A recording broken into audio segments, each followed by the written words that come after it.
Hello, everybody, and welcome to the first NCTE on-air broadcast. We're excited to have you joining us tonight. It's a particularly exciting way to kick off this form of communication for NCTE because we get to talk with a number of wonderful authors and illustrators and hear them talk about their experiences receiving a number of awards over the last 2 weeks, and most notably the Orbis Pictus and Charlotte Huck Awards from NCTE. So if you are live tweeting during this show, we're using the hashtag NCTE on air, and we would welcome your questions and comments and thoughts as you listen to our wonderful panel of speakers this evening. Without further ado, I would love to introduce them to you. Kathy Short, president of NCTE. Hi, I'm Cindy Georges, and I am the chair of the Orbis Pictus Award Committee. Hi, I'm Jen Bryant, and I'm the author of The Right Word. Hi, sorry. I'm Kwame Alexander, and I'm so excited to be here. I'm the author of The Crossover.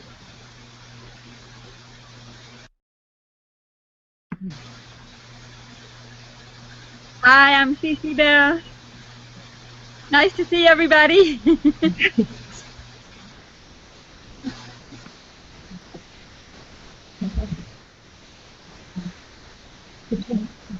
Hi, I'm Barbara Kiefer, and I'm chair of the Charlotte Huck Award Committee. All right, thank you all. So a really exciting group, and we're looking forward to what you all have to say. Kathy, can you talk to us a little bit? I know that children's literature is central to the work you do through the Worlds of Words Center at the University of Arizona, and that you've been part of decision making for many awards, both through NCTE and more broadly. And I'd like you to set the stage for us tonight and talk a little bit about why we give these awards, why these awards are important, and in particular, what impact you think awards like this might have on literacy learning broadly. Sure. I think the awards are important for a number of reasons. One is that there are so many thousands of great books that are published every year, and people need a way to sort through those to find the highest quality literature for particular purposes. And that's why actually there are so many different awards, is that each award recognizes a particular type of book that meets a purpose. So whether it's teachers, librarians, parents, there needs to be a way for people to be able to find that highest quality literature around particular purposes. I also think it's very important as a recognition for authors, illustrators, and publishers. It's a way to recognize the quality of to recognize their work and to celebrate their work in a very public way, and also to encourage publication of more books like theirs. And one of the things we know is that publishers pay a lot of attention to market, but also to recognitions like this. And so by having particular awards, we're encouraging more of a particular kind of book to be published and to be recognized. And then I think for children, what it does, it provides children with the very best of literature. And so it's a way to encourage kids to engage them as readers. Kids become readers because they find books that really matter to them. And so through these awards, as teachers and librarians know their students well, they're able to match the award with the kind of book that their students are looking for, to get them more interested in reading and also interested in thinking about their reading and talking about their reading with others. Thank you, Kathy. The thing I'd like to do is learn a little bit more about one of the awards that we have given for a number of years, the Orbis Pictus. And Cindy is the chair of the selection committee. If you could talk a little bit about that award and how you made your selections this year. Thank you. Well, the NCTE Orbis Pictus Award for Outstanding Nonfiction for Children was established in 1989, and it was for promoting and recognizing excellence in the writing of nonfiction for children. Actually, the name Orbis Pictus comes from the work of Johannes Amos Comenius, which his book Orbis Pictus, The World in Pictures, was actually considered to be the first picture book for children, or first book planned for children. So the Orbis Pictus Award really focuses on accuracy, as we look for, is a book accurate in its information, in its portrayal of people, things like that. The organization of the book, how well is it organized, is it a logical development of the story, of the book, excuse me. Also the design of it, of course. I mean, children's books are so beautifully designed now, and so wonderful. And as we look at the many nonfiction books that we receive over the course of the year, it's really interesting just to see how many different ways that nonfiction can be presented.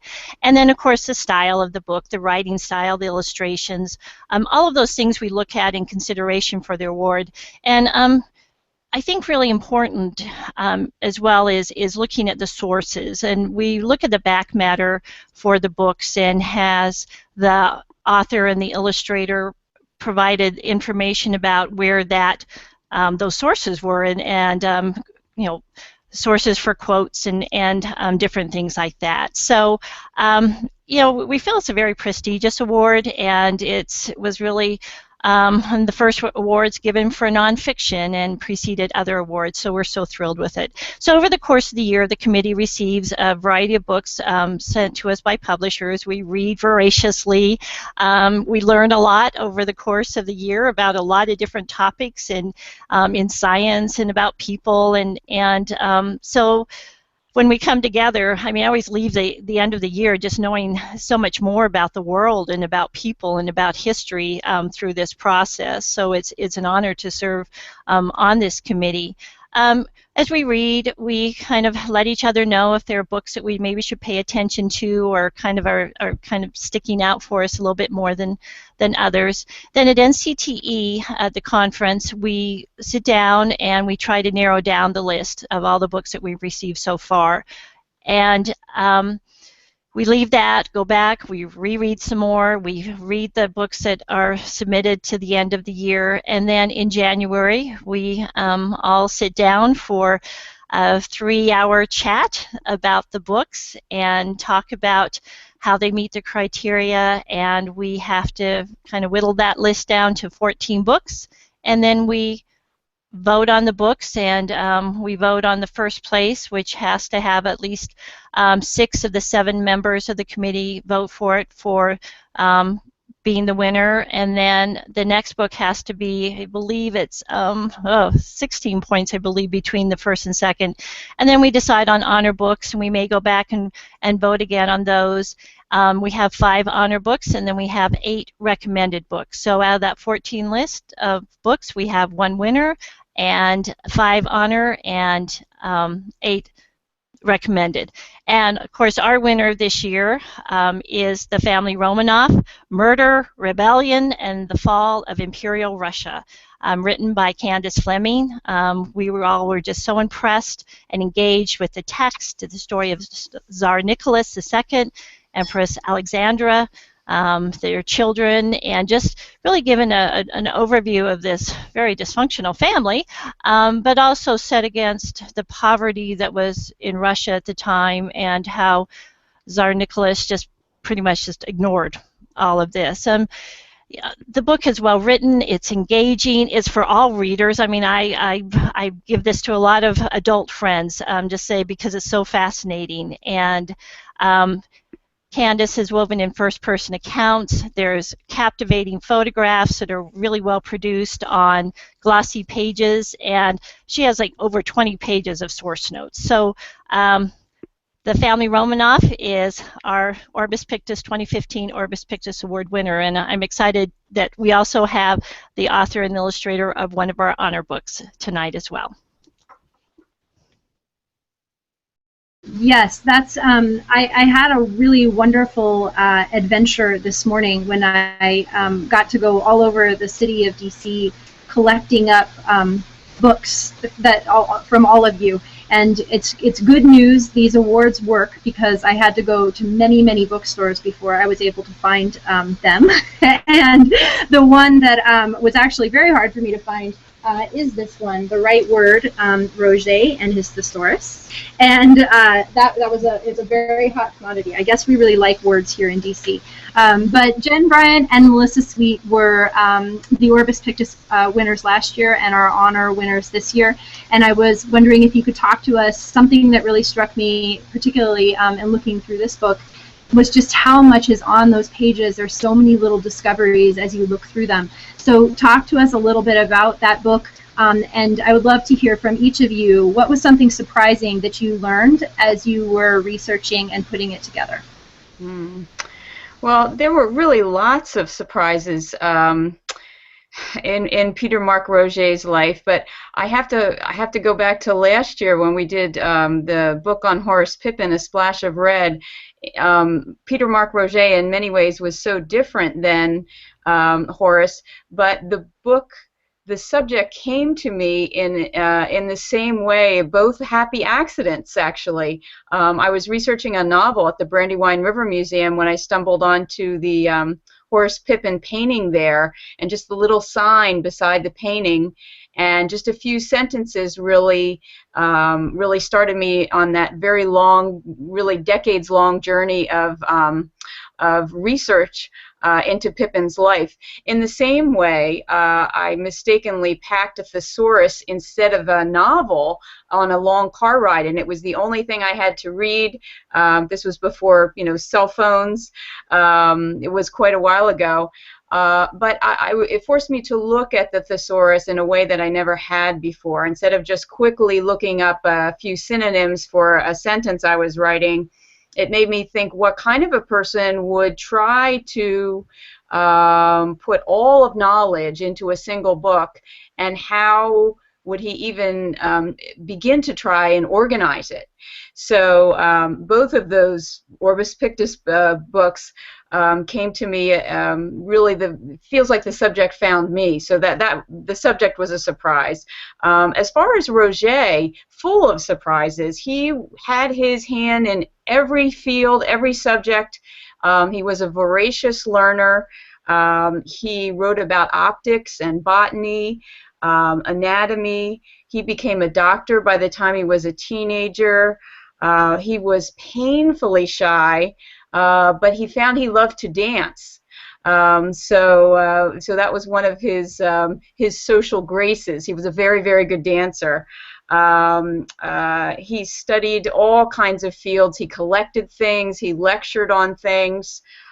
He contributed to the development of motion pictures too, in writing about optics. So he invented a portable chess set. He invented the slide rule, kind of a slide rule that we still use today. So just fascinating subject.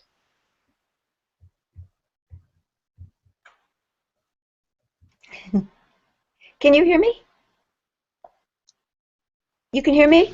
Yep, we can hear you great. Okay, perfect. Thank you. Sorry. So welcome everybody. Hi. I love talking about Roget.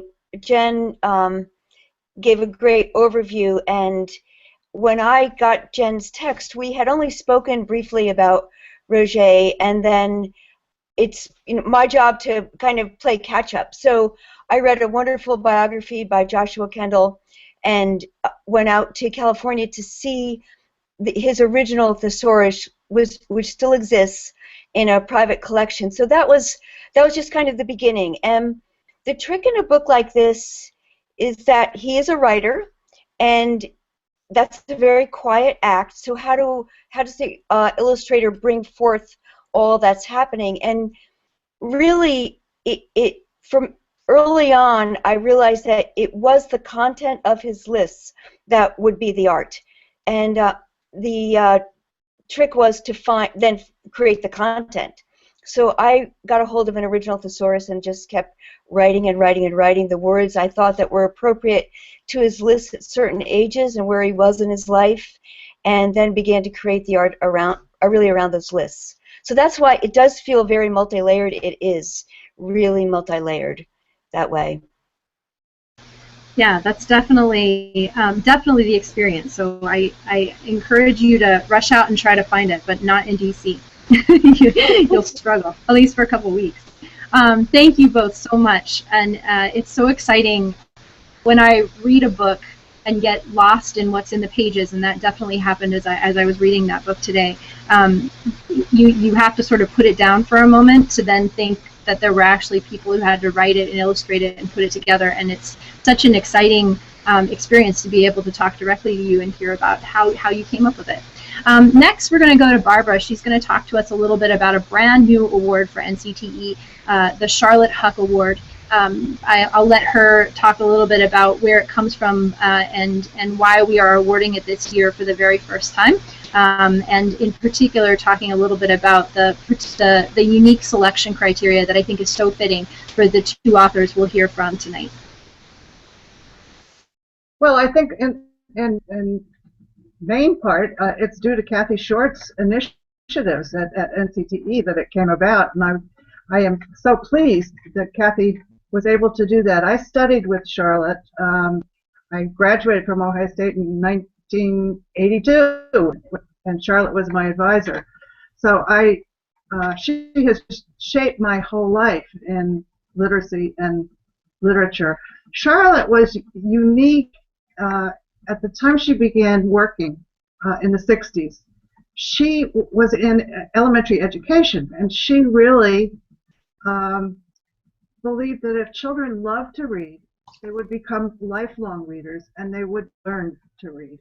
So that is a little bit different from the kinds of awards that ALA gives. The child was at the center, and the child in the classroom, so that Charlotte thought that books ought to be the center of all of the curriculum, and that that's the way that kids could engage more with the world. And I think the other difference between this award and the ALA awards is that the child is defined as up to age 12, and that means probably 6th grade. In many cases, that cutoff is the younger child that doesn't always get books that are recognized as excellent. There are a lot of YA books published. We wanted to think about that slightly younger child from preschool all the way up. I hope that's enough. If anybody has questions, please send them in. But the process in awarding the book is very similar to, in fact, it's almost exactly the way Orbis Pictus works. It's a twin in that we're looking at fiction, they're looking at nonfiction. For us, our criteria for excellence is that ability to expand children's lives. And it can happen in many ways. It can happen by giving kids a picture of themselves, helping them to see themselves in a book, to know that they're not the only person in the world that might have problems or feel in certain ways. It excites the imagination. It helps them see the world in very different ways that they might not have thought about before. It helps them enter into other worlds that they may never have known about, worlds throughout history. And so those are the things that we look for in these books. And I think each of them is different to a certain extent in what it accomplishes, but all of them are excellent works of literature, and we're very proud of the ones we chose. We loved them a lot. Thank you. And we're excited tonight to have Cece Bell and Kwame Alexander here to talk about their books that both got, for the very first time, Charlotte Huck honors. We'll start with Cece, and I would like for both of you to talk to us a little bit about what is your book about, and in particular to think about that piece of the Charlotte Huck Award that looks for books that have the potential to transform lives. I would imagine that feels like a big expectation. But talk a little bit about when your book is put into children's hands. What are some of your hopes for what that book might do for them as readers? And we'll start with Cece. Hey, can you hear me okay? Okay, good, okay. My book is El Defo, and it is a graphic novel about my own experience with hearing loss. And the book sort of chronicles how I lost my hearing, and it talks a lot about what the experience was like, what it was like having to wear a giant hearing aid and to be the only kid in the whole school who had to wear a giant hearing aid. And I'm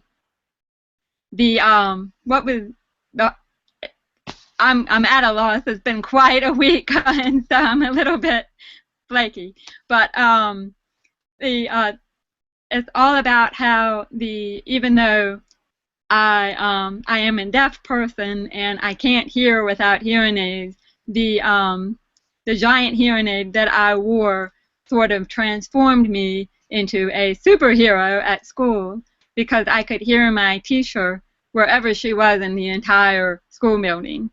And so the book is about that, but it's also sort of a unintentionally, but it turned out to sort of be a manual for hearing people who don't have much experience dealing with people with any kind of level of hearing loss. It talks a lot about lip reading and sign language, and the fact that all kids, even the kids that have some kind of disability, are just like other kids in that they're trying to make friends, and they have crushes, and they have problematic friends, and they have best friends. So it's just a big old hot mess of stuff. But when I read over what the Charlotte Huck Award is about, what really struck me is, I have it in front of me, that the book needs to have the potential to transform children's lives by inviting compassion, imagination, and wonder. And I think my book in particular really invites compassion, because, like I said, it was a manual for hearing people to maybe understand what a deaf classmate might be going through. But also I hope that it was good for me. I needed to learn to be more compassionate to those people, hearing people, who are going out of their way to be compassionate to me. And sometimes I get impatient with that. And so hopefully the kids who have hearing loss and read the book will also feel compassion for those people who are trying to help them. So, I mean, that part of the Huck Award really resonated with me the most. But I apologize for being so out of it. But I also want to just quickly say congratulations to Kwame, oh my gosh, and to Jen and Melissa. Your book is so beautiful, and I'm very excited for all of you and to be part of this little lineup. So thanks. So bye.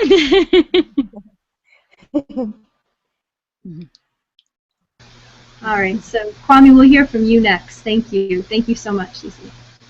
Wow.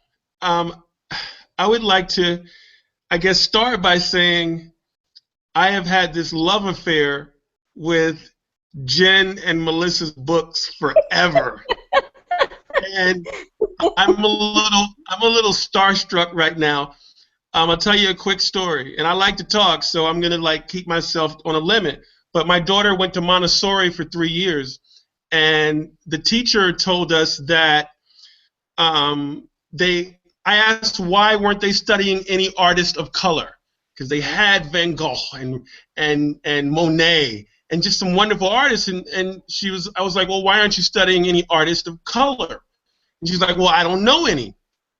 And I was like, okay, well, here's a book. Check this book out. Do you know who Horace Pippin is? She's like, oh. And so this was like the book that I was able to introduce to her to show her that there are stories that will resonate with all kids that represent all different backgrounds. And it really made a transformation for this school. I have not read Cece's book yet, but I am excited to read it. I cannot wait to read it. And I'm just really just so excited for what's happening with El Diafo and the awards that it's getting and the recognition that it's getting. And so congratulations. So let me answer the question now.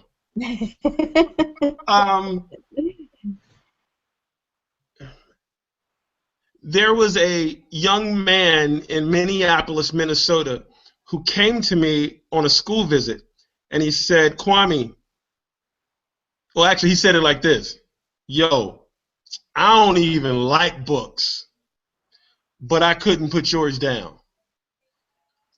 There was a young man, there were several young men in a place called Aurora, Illinois, at a school called Granger Middle School.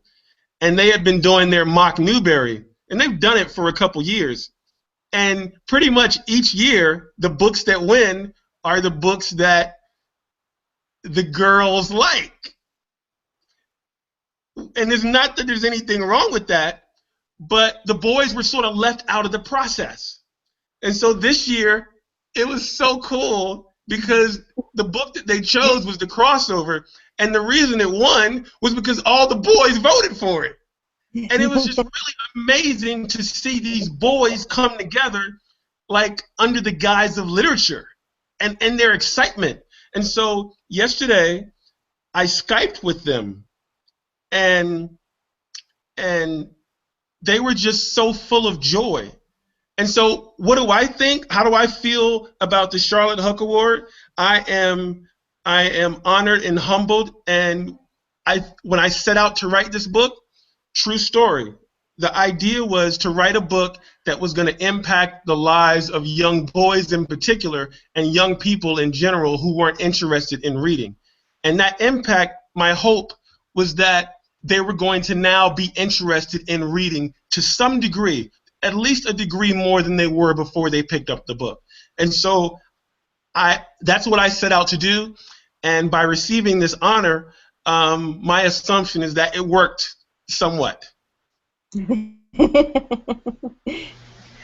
Wonderful. Thank you so much, all of you. And it's so exciting to have everybody in this room together today. Right now, we're getting some, I have this little side project happening right here where folks are feeding me some questions that they're getting through Twitter. But before as I'm waiting for those to come in, I have a question that I have to ask you on behalf of my 6-year-old son, who I told him that I was going to get to talk to all of you tonight. And I said, if you could ask these authors any question at all, what would you want to ask them? And he said, I want to know where they get their ideas. And his phrase he used was, do they get them from television? Do they get them from books? Or do they get them from walk-arounds? And I don't know what a walk-around is, but that seemed the most intriguing to me of the three. I was curious if any of you could could share with us where you get your inspiration. And you've talked about this a bit in the context of the books you got the awards for, but maybe talk about it in terms of maybe more broadly. Jen talked a little bit about where it came from for the 2 books that she did. But if any of you have examples to share of maybe unexpected places where you found your inspiration. And we'll go with, if you put your name in the chat box, then we'll know you'll go first.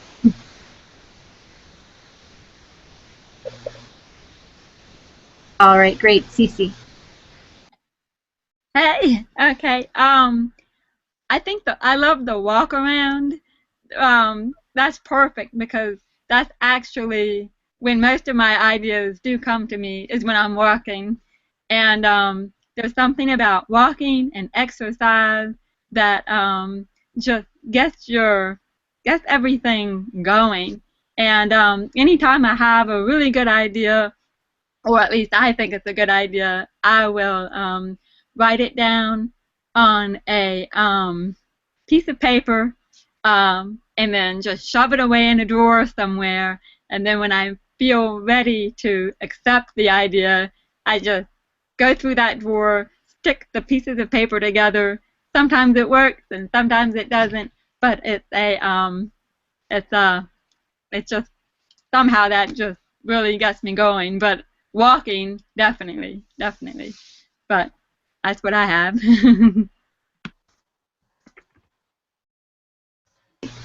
Thanks. Okay, and we'll go Melissa next. Great. I'm with Cece that I like the idea of the walkabouts. Ideas can come from anywhere, and they do come from anywhere. I'm not a big TV watcher, but I listen to NPR, and I'm always finding that when your antenna is up, the ideas kind of come. Whether they're a good idea to follow through on is another thing. But then there's the idea of every day. So you have an idea for a book. In the case of Peter Roget, The Right Word, you have ideas how you're going to implement your art, and that happens every day, all day long. And I find that some ideas come out of left field when I'm not thinking about them, or when I go for a walk or forget about it. But most ideas come to me, and then you have to work through it. And that's the killer, is that you have to write through it, or you have to illustrate through it. And today I've been making this little piece of art that's just so bizarre, and I said to my husband, this piece of art represents the whole book. I have to work through it. It's just this little object, but so you can tell him the ideas come, but then they have to be fleshed out. That's the key.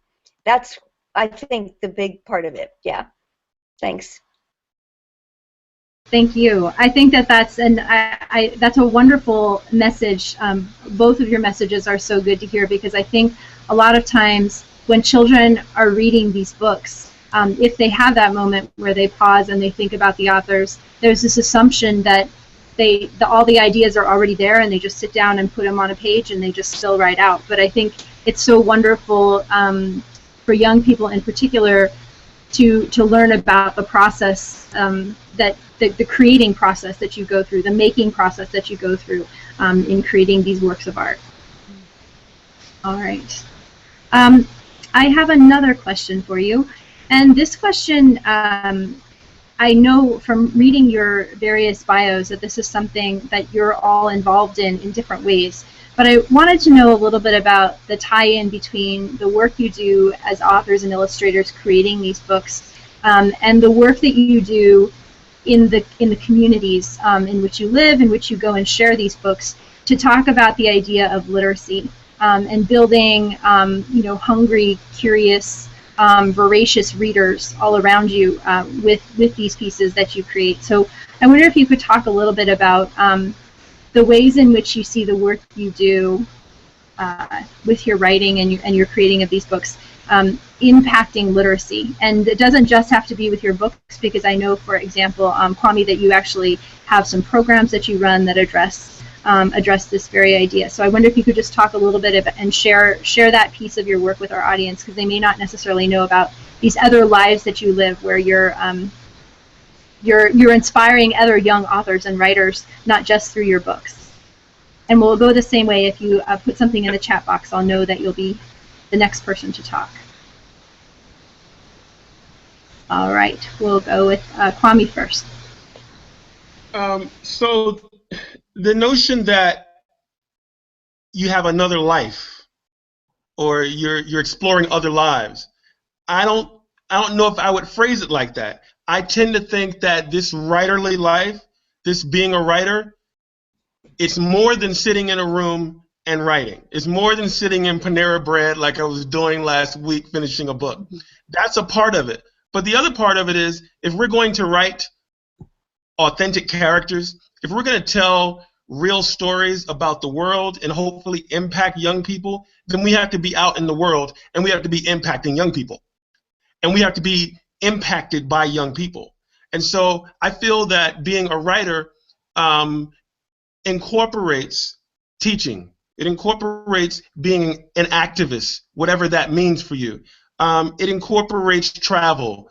It incorporates all these things. So we talk about we want to live an authentic life. Well, in order to write an authentic life, we have to live an authentic life. And so, and that's not something I was able to articulate 10 years ago, or maybe even 3 years ago. But in hindsight, that's what I've tried to do, and I've learned that from studying with people like Nikki Giovanni, who we know is this dynamic poet, but who was writing poetry for a real reason, to save lives. And when you think about the kinds of books that we're writing, I just shared a story about how a book that Jen and Melissa did changed the life of this Montessori school program that had been around for 50 years. And now another child who comes to this school, they're not going to have to deal with the same thing that my daughter did because of this book that was written. So words are powerful, and literacy is more than a passive thing. It's active, and we have to be out into the world being active. And so I've tried to do that with my Leap for Ghana program, which is a program we do in Ghana where we're training teachers, building a library, and just trying to inspire young people through the word, through the word. Thank you, and we'll hear from Jen next. Yeah, I couldn't agree more with what Kwame just said. I think writing is a skill, and it's an activity, and as Melissa said, you know, ideas are a dime a dozen, but it's really the execution of the idea that creates a work of art. So there's a lot of work involved, and I do think good writing comes from a life, from living a real life. So I like your son's term about walking around, because I think most of my best ideas come from tangible things. When I do school visits, I tell the kids, you know, we're so tuned into putting the right squiggles in the right order on the page, but you know, guys, it's this, you know, your memory, your being in the world, you're hearing conversations, you're touching things, you're meeting people, you're having emotions, all of that is stored in your body, and really you need to pay attention to that. You know, as a sixth grader, you may not think that your life is very interesting, but boy, you know, if you would not believe if you sit down and just think about, you know, what did you find in your grandmother's attic, or where did you go in the summertime, or how about that interesting neighbor down the street, or interview an older person, maybe, and all of the books I've written, I think there's a common humanity there. I think that's what gets me, and I can't explain how it happens or why it happens, but you know, inevitably when I visit schools, there will be a child who comes up to me and you know, they'll really relate to the quirkiness of Georgia O'Keeffe and her collections of rocks and stones and sticks, or you know, maybe they get in trouble in school for things, just as Horace Pippin did, because he was so obsessed and so passionate about drawing, he had to make drawings beside his spelling list, or you know, painfully shy like Peter Mark Roget, and moved around a lot. So those are the sort of human things that really speak to me when I'm sort of mining the you know, the trenches of material for these people, and I think it does come from being in the world and paying attention to your own life and to other humans.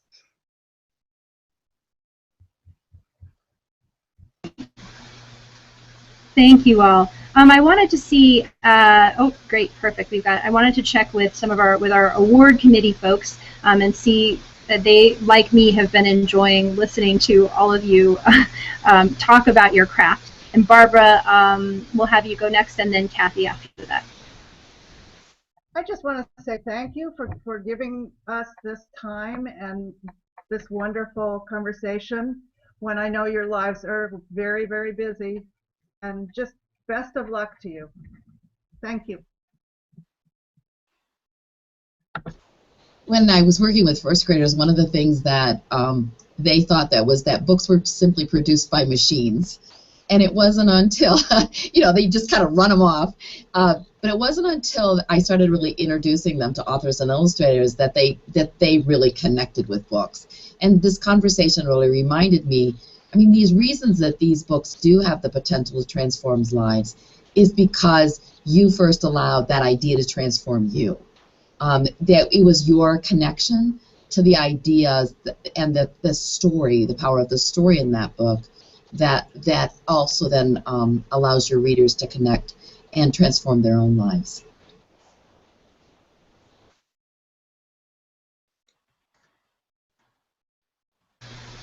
Cindy, you can go next.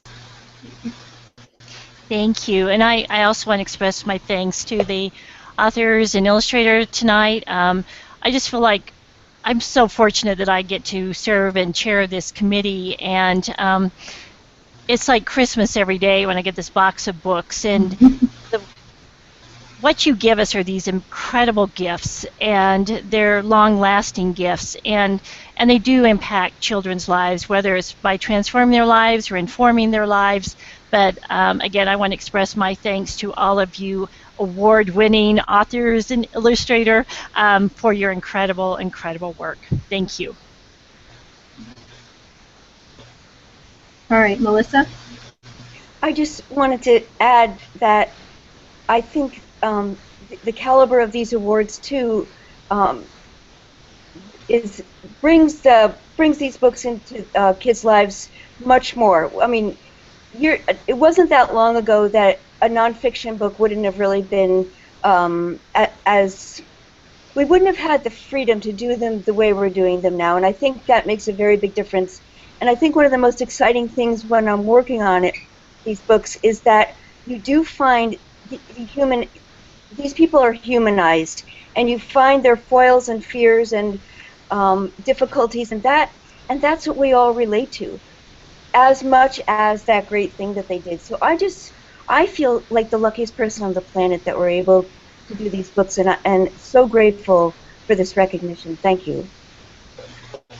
Great.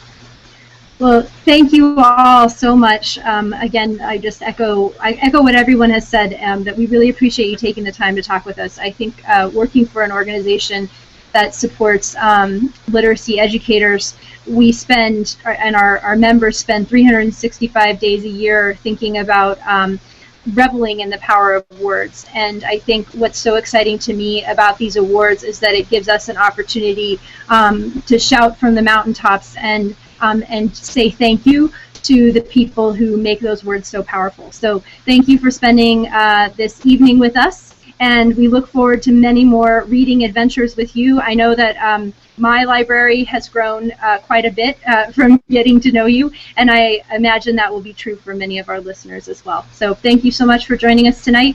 This concludes our first NCTE On Air, and round of applause for all of our speakers. Yay. Thank you. Thank you so much. It was fun. All right.